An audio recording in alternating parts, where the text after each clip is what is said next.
Recordemos un poco lo que es el procesamiento de la información, esa teoría cognitivista, donde el ser humano lo comparábamos con lo que es la computadora. No, ahora sí vamos a tocar lo que es la mente o lo que es la memoria. Nosotros, lo primero, para que se dé lugar dentro de la memoria o se fije un aprendizaje, lógicamente hay el ingreso sensorial, es decir, las percepciones. Por eso hablábamos de percepciones, hemos hablado de atención, ¿no? Entonces, para que realmente se convierta en un aprendizaje, primero existe esa entrada sensorial, es decir, hay una percepción a través de los sentidos. Luego, lógicamente que en ello contribuye lo que es la atención. Con esa contribución de lo que es la atención, ingresa la información a lo que es nuestra memoria de trabajo o memoria a corto plazo. Ahí nosotros codificamos la información, la analizamos, la procesamos la información. Una vez procesada esa información, ¿por qué? Porque la estamos sometiendo, la procesamos. Si esta información es de interés y se convierte en un aprendizaje, nosotros vamos a almacenar esa información. Esa información ya codificada en lo que es nuestra memoria o en nuestro cerebro. Entonces, ya si nosotros la vemos desde el punto de vista de la teoría cognitivista del procesamiento de información, diríamos que está guardada en el disco duro. En este caso decimos que está guardada en lo que es la memoria. Una vez que la información está guardada, también podemos recuperar dicha información cuando nosotros querramos o cuando la necesitemos. Ese es el trabajo de la memoria. ¿No? Entonces, procesa, codifica la información, almacena la información y luego puede recuperar esa información. Dice, lo importante de este proceso psicológico es que la información adquirida a través del aprendizaje puede ser recuperada cuando hace falta, en ocasiones con gran rapidez y precisión y en otras con dificultad. ¿Por qué dice en otras con dificultad? Nuestra memoria también a veces se cansa y esto es tomado por muchas veces por la edad o por alguna situación o alguna alteración que lógicamente puede crear cierta dificultad cuando nosotros querramos guardar información, procesar información o recuperar información. Entonces, alguna situación extra, así como hemos visto alguna alteración, algún trastorno de la memoria, puede dificultar. Pero su trabajo principal es recuperar pues la información con rapidez, precisión. Miren, lo mismo que casi hemos visto en lo que es el procesamiento de información. Cuando nosotros hablamos de tipos de memoria, tenemos tres. Memoria sensorial, memoria de trabajo o memoria a corto plazo y memoria a largo plazo. Cuando llega información hacia nuestro cerebro, hacia nuestra memoria, es a través pues de la percepción, valiéndonos de estos procesos psicológicos como son la percepción y la atención. O sea, así es que captamos las percepciones. O sea, la percepción es todo lo que captamos del mundo físico. Y de acuerdo a la atención que nosotros les prestemos, pues eso va a continuar y va a pasar a lo que es la memoria a corto plazo. La memoria sensorial hemos dicho que es temporal, dura milisegundos, o sea, es instantánea, rápida, violenta y desaparece. Lo que nos interesa, lo que llamó nuestra atención, ingresa pues a la memoria de trabajo, memoria a corto plazo. El tiempo también es corto, pero en relación a la que es memoria sensorial, es un poquito más que se mantiene, porque ahí se procesa la información. Entonces, esa información o esas percepciones que nosotros hemos tenido, en la memoria de trabajo la vamos a codificar la información. Si nosotros esa información que ya ha sido codificada, esa la ingresamos a nuestra memoria y ahí la guardamos. El lugar donde guardamos es la memoria a largo plazo. Es un almacenamiento permanente, como lo dice acá, es decir, esa información se queda ahí como un aprendizaje. En el momento que nosotros querramos, podemos recuperar esa información y sacarla a flote. Imaginémonos que yo sabía manejar bicicleta en mi juventud. Hace 20, 30 años que no manejo una bicicleta. Pero si me dicen, a ver, conduce, yo ya tuve un aprendizaje, ya ese aprendizaje está en memoria a largo plazo. Lógicamente lo voy a recuperar, pues de repente con un poquito de dificultad, pero voy a retroceder un poquito en el tiempo y voy a conducir pues esa bicicleta. Entonces estoy recuperando información. Ese es el trabajo de la memoria y los tipos de memoria que existen. Memoria sensorial, memoria a corto plazo y memoria a largo plazo.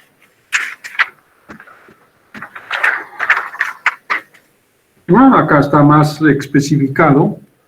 La memoria sensorial es el almacenamiento inicial y momentáneo de la información que dura tan solo un instante, de 20 a 300 milisegundos. O sea, si vemos las percepciones, porque es una percepción, la memoria sensorial son percepciones de los sentidos. Entonces, que solo unos segundos o milisegundos está presente y luego desaparece. Recordemos que es selectiva, no todo lo que percibimos pues se guarda, o a todo nosotros nos dirigimos. O sea, ingresa y también pues así como ingresa desaparece.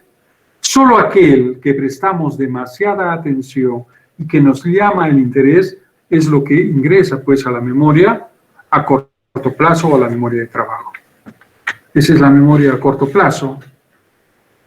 Dice cuándo, qué, por qué, dónde, cómo, a qué hora. En la memoria a largo plazo responde pues esas preguntas. Dice, es un almacén de memoria donde se guarda pequeña cantidad de información, pero tampoco es muy duradera. O sea, guardamos lo que llamó la atención en la memoria sensorial, lo que llamó la atención ingresó a esta memoria a corto plazo. Entonces, se almacena durante unos segundos hasta que se procesa pues la información. Se procesa y luego ingresa pues a la memoria a largo plazo. Duración suele ser del orden de los 10 a los 20 segundos, en lo que nosotros procesamos esa información. Porque toda información que es procesada y que al ser procesada se convierte en un aprendizaje, esa es la que ingresa a lo que es nuestra memoria a largo plazo. Aquí se destaca la memoria operativa o de trabajo. No, eso es lo que hemos dicho, ¿no? Memoria a corto plazo, memoria de trabajo, porque es la que va a seleccionar, pues, ¿no? Respondiendo a esas interrogantes que muchas veces nos hacemos. ¿Cuándo, qué, por qué, dónde, cómo, a qué hora? Entonces, ello atribuye, a eso es parte del proceso de codificación de la información o de las percepciones recibidas. Y la memoria a largo plazo, dice, el almacén de memoria es permanente. Entonces, ahí lo podemos guardar de por vida o casi de por vida, o casi permanente. Puede acompañar al individuo durante toda su vida, si es cierto. Se registra hechos significativos y los mantenemos ahí en modo permanente o casi permanente. ¿Por qué? Porque hay aprendizajes que si no los sacamos a flote durante muchos años, a veces tienden a olvidarse. Entonces, sí es cierto, están en lo más profundo, que si hacemos una recopilación, hacemos nuevamente un estudio sobre eso, seguramente saldrán a flote. Pero en la mayoría de los casos, todos los aprendizajes se guardan de forma casi permanente total, ¿no? Algunos casos tiende a desaparecer. Por eso se dice es modo permanente o casi permanente. No solo contiene información de nuestras experiencias personales también, sino de datos, hechos y sucesos distintos a nuestras propias experiencias. En nuestra memoria, no solo vamos a guardar información de lo que nosotros hacemos, sino de lo que muchas otras personas también han investigado, lo que hechos, sucesos. Ahorita, por ejemplo, nosotros hemos investigado o de dónde estamos trayendo las distintas memorias. Son investigaciones o trabajos hechos por otras personas. pero que nosotros los estamos guardando porque son experiencias de otras personas y las guardamos como propias, van a formar parte de nuestra memoria.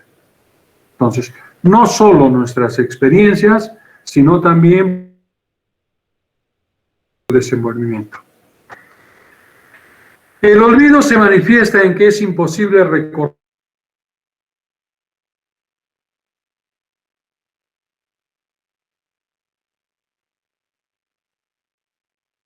Olvidamos a veces estas situaciones, no solo podemos olvidar porque se deba a que sean de poca importancia, que eso es lo usual en una persona que da, entre comillas, aparentemente normal.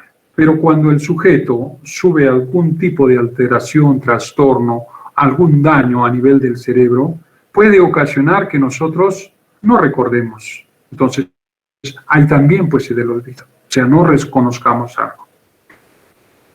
Entonces, de eso se trata cuando se hace o se lleva a cabo o entendemos a las situaciones que olvidamos. Entonces, cuando hablemos de trastornos, vamos a tocar, pues, de los distintos tipos de amnesia, que lógicamente la amnesia son olvidos que pasan en nuestra mente o en nuestra memoria.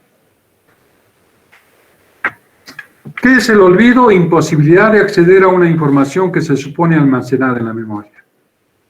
Miren, el mismo proceso. Memoria sensorial es la percepción que es captada por los sentidos. A través de la atención, aquello que a nosotros nos ha llamado la atención, pasa a lo que es a la memoria de trabajo. Ahí se procesa la información, ingresa a la memoria a largo plazo.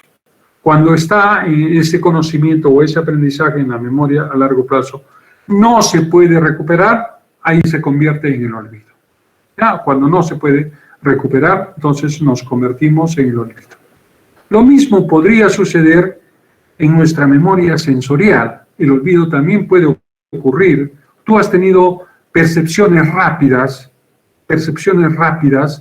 que sin embargo no recuerdas de qué se trataba, tratas de hacerlo, pero no puede. Entonces también ocurre el olvido. A nivel de la memoria de trabajo, también ocurre eso, a la memoria a corto plazo. Hay enfermedades y hay alteraciones como, por ejemplo, el Alzheimer, que se da a la altura de la memoria de trabajo, que nosotros olvidamos ciertas cosas.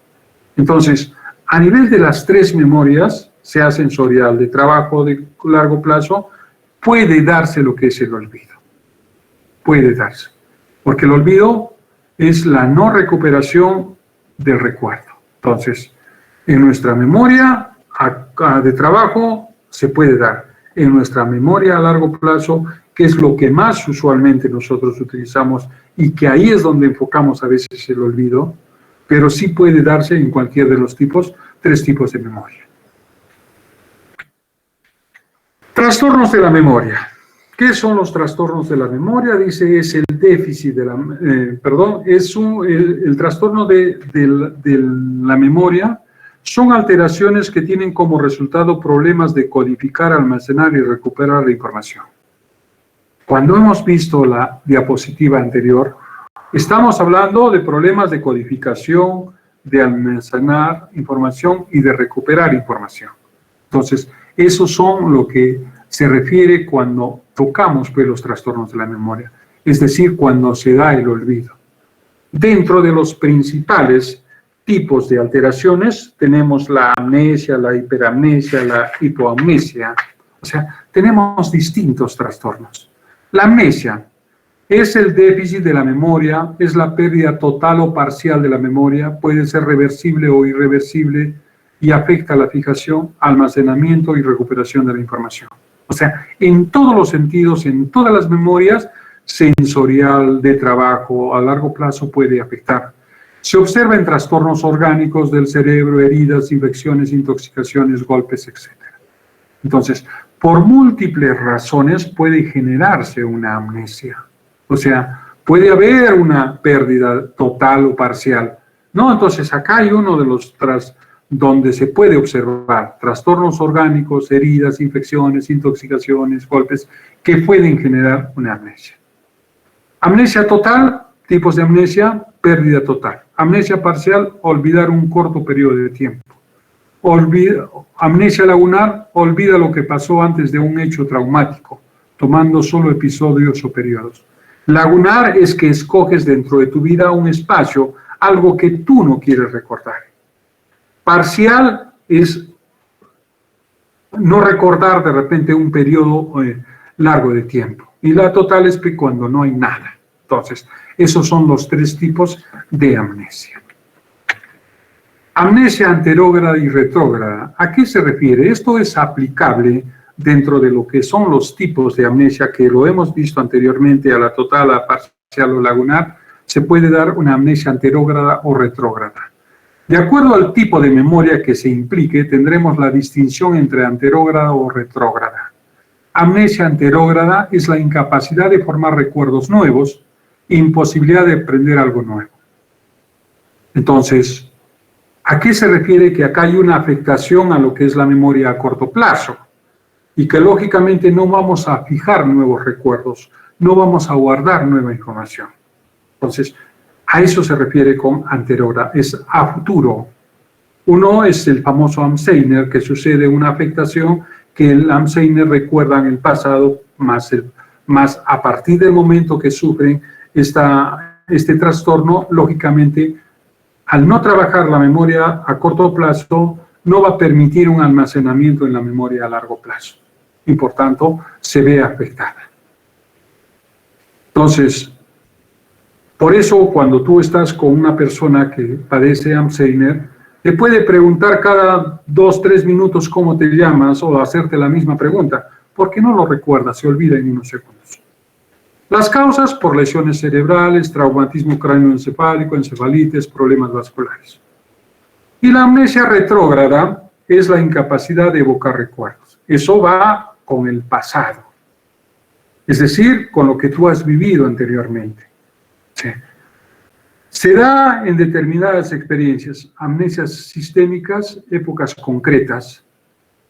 No sea, tú borras un espacio de determinado momento de tu vida, por ejemplo, ahí puede ser una amnesia lagunar, si lo relacionamos con el tipo de amnesia. O sea, tú borras un espacio porque fue de repente un hecho traumático en tu vida, entonces lo borras. Amnesia localizada, o en la totalidad de los recuerdos almacenados previamente, amnesias generales, que se daría con una amnesia total. Entonces, la retrógrada es con el tiempo hacia atrás y la anterógrada es en el fijar nuevos recuerdos. Las causas suelen ser por una lesión en el hipocampo y otras estructuras relacionadas con el lóbulo temporal, por estrés o envejecimiento. Muchas veces por el envejecimiento que nosotros, por la edad que tenemos, ya hay lentitud en lo que es el proceso de la memoria, entonces nos es difícil recuperar la información. Entonces, por eso se dice, no solo, miren, por lesiones, pueden ser por estrés, pueden ser por la misma edad o por el envejecimiento que pueda tener el ser humano. La hiperamnesia: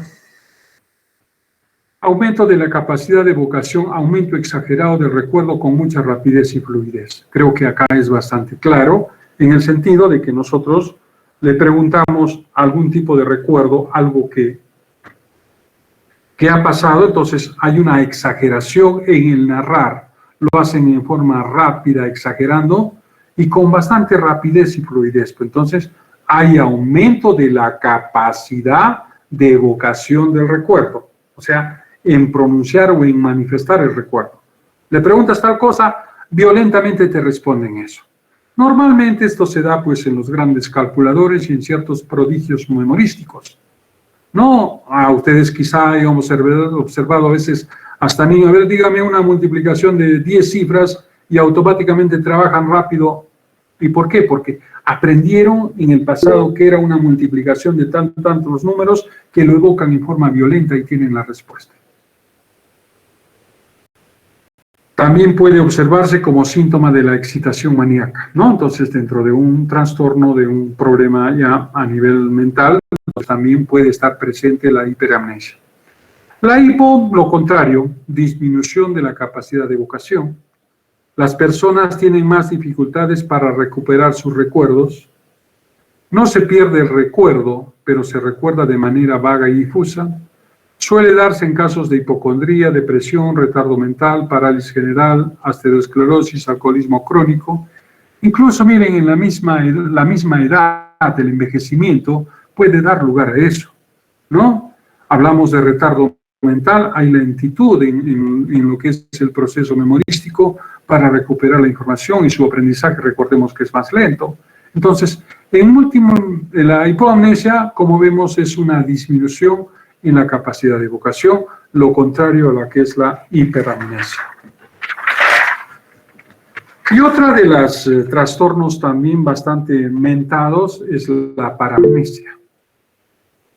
Constituyen falsos reconocimientos. Se puede padecer del fenómeno de lo ya visto, donde el sujeto atribuye el carácter de conocido a un hecho nuevo o desconocido, y el fenómeno de lo nunca visto, donde el individuo atribuye el carácter de desconocido a un elemento ya conocido.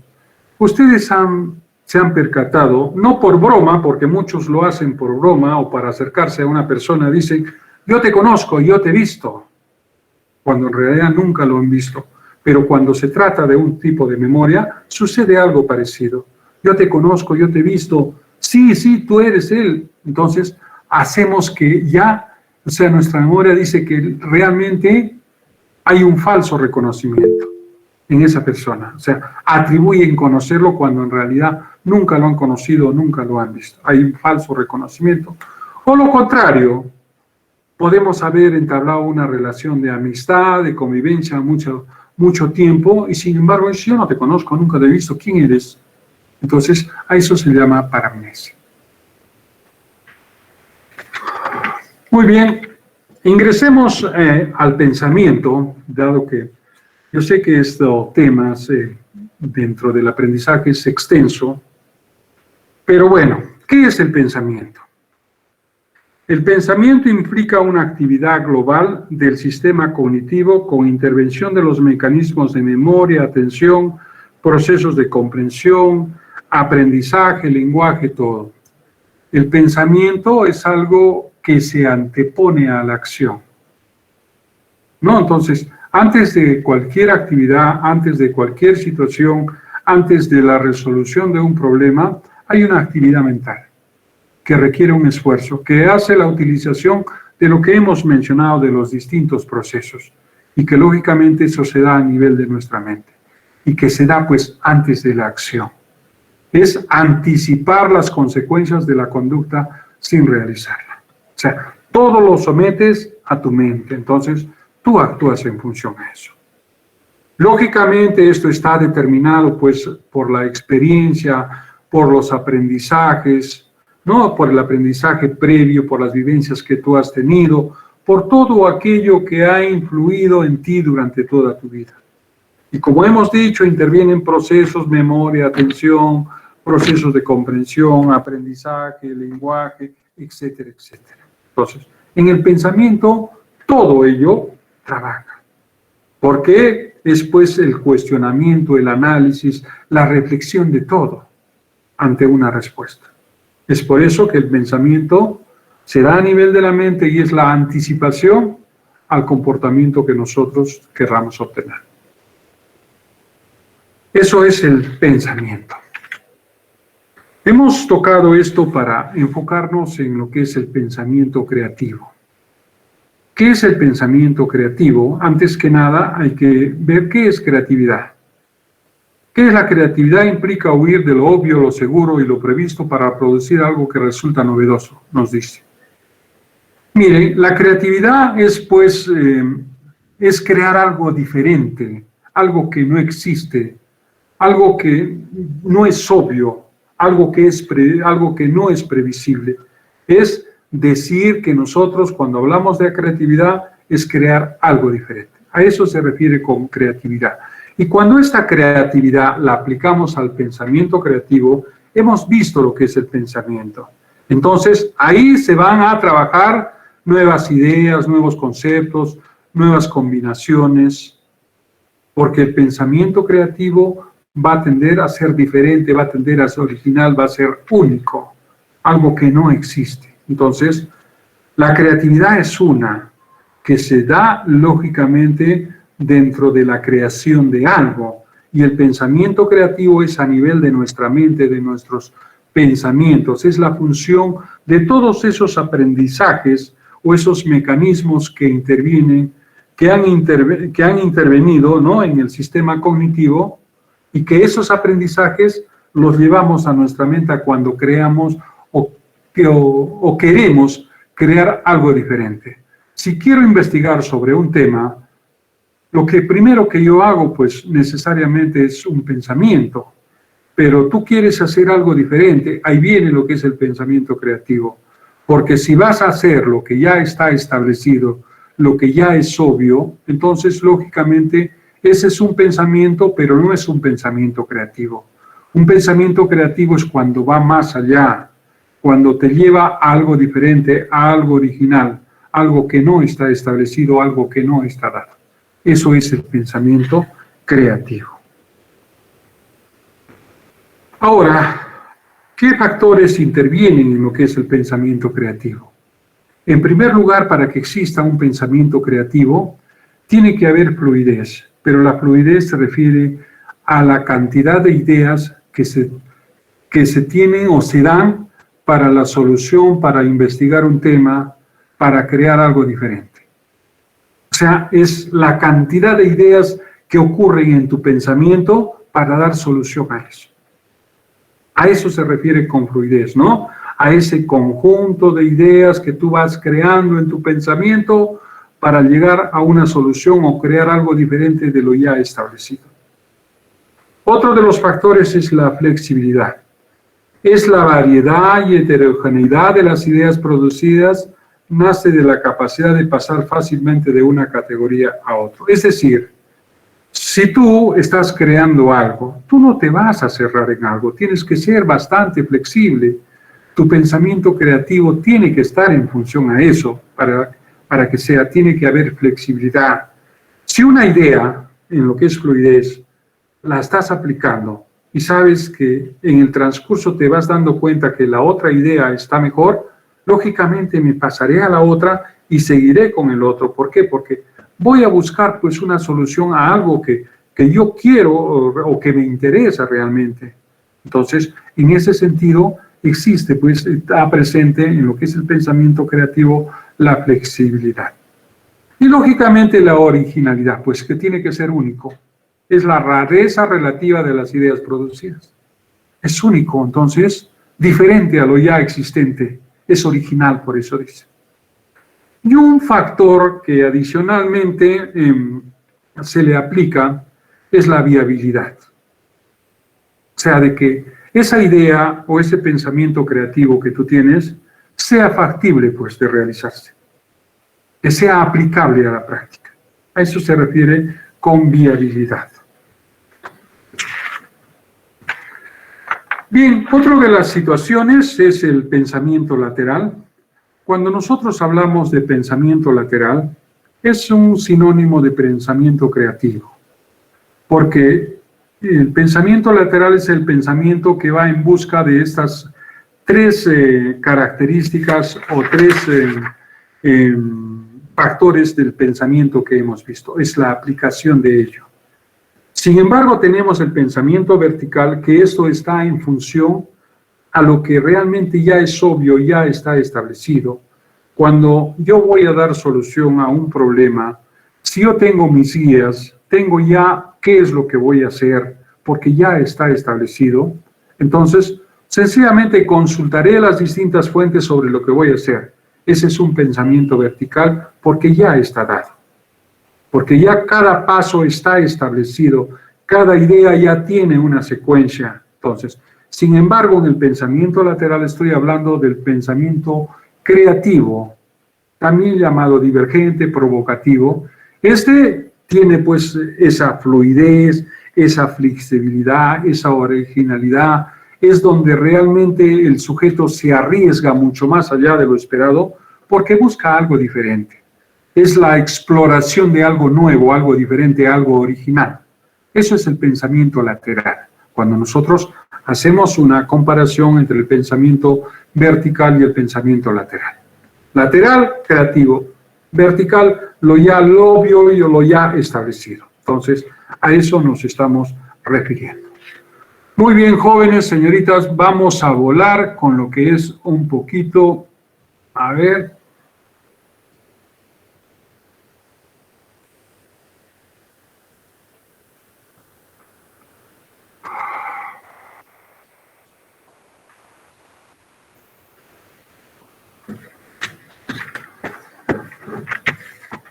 A ver, tenemos unos minutitos.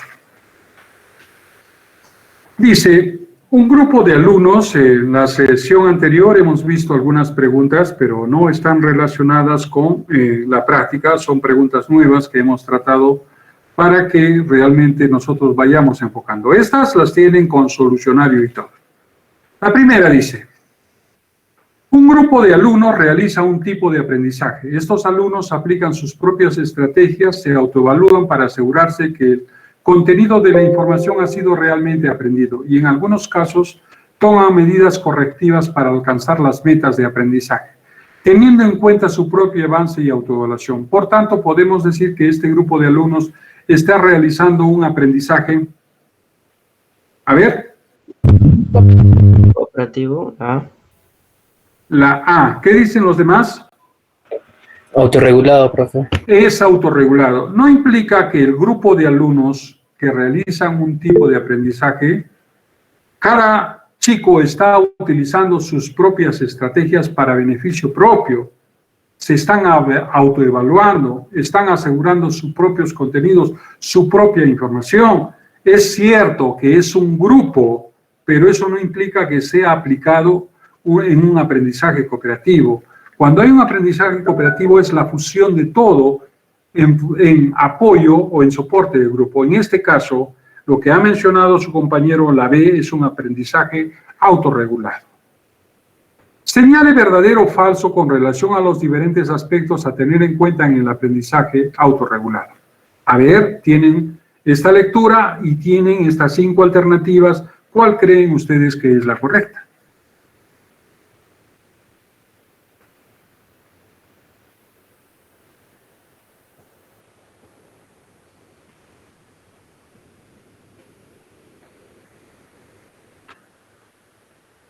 Mire, la respuesta correcta por el tiempo es la que nos dice verdadero o falso. La primera es verdadera, establecer objetivos, sí es verdadero. La B es falsa, controlar nuestra percepción para no distraernos con otros cursos. Eso tiene que ver con lo que es percepción, pero no tiene que ver con lo que es aprendizaje autorregulado. La cuarta y quinta sí son utilizables y se dan en el aprendizaje autorregulado. Y la última también es falsa. La opción correcta es la letra D, verdadero, falso, verdadero, verdadero, falso. A ver, ¿quién apaga su micro, por favor? Su micro. ¿A qué característica de la percepción nos estamos refiriendo cuando indicamos que a la hora de percibir lo hacemos paso a paso? Si bien percibimos la totalidad, nunca lo hacemos al mismo tiempo, sino que vamos percibiendo los diferentes estímulos de forma paulatina. ¿A qué característica de la percepción se está refiriendo? A ver, jóvenes, señoritas. La D me está manifestando. ¿Qué creen los demás? La C. La C, por supuesto que es selectiva, esa es la respuesta, porque nosotros estamos eligiendo el tipo de percepción. O sea, nosotros no percibimos la totalidad, sino que dentro de esa totalidad nosotros fijamos aquello que muy posible ha habido un estímulo que nos llave o nos interesa. Entonces, ha habido una motivación esperada. La respuesta correcta, como se ha dicho, es la C, es selectiva. La número 4, es necesario un compromiso de grupo donde todos asuman la responsabilidad de alcanzar los objetivos grupales y otro individual, donde cada uno se responsabiliza de sus propios objetivos. Entre los elementos del aprendizaje cooperativos, el texto corresponde a...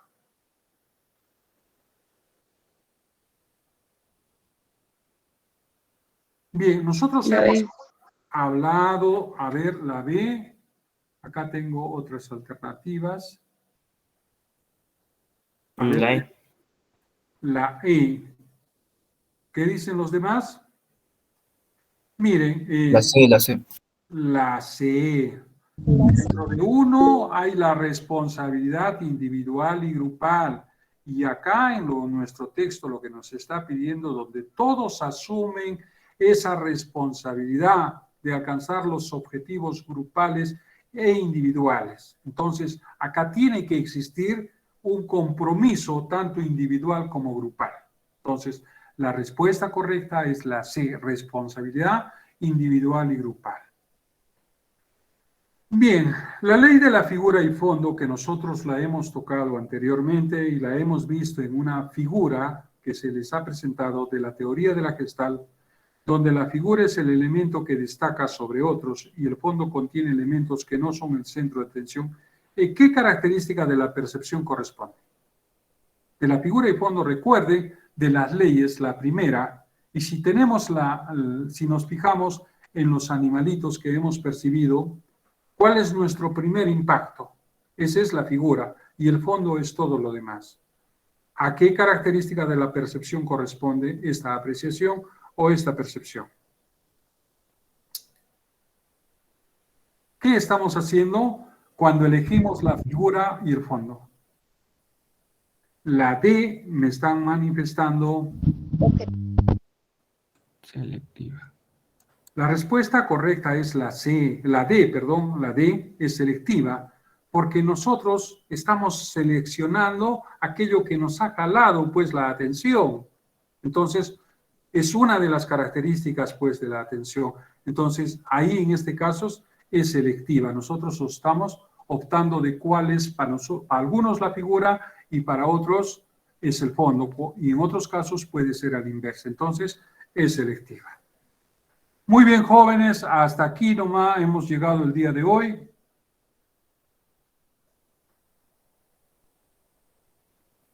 ¿Alguna pregunta, jóvenes señoritas? Muy bien, no se olviden.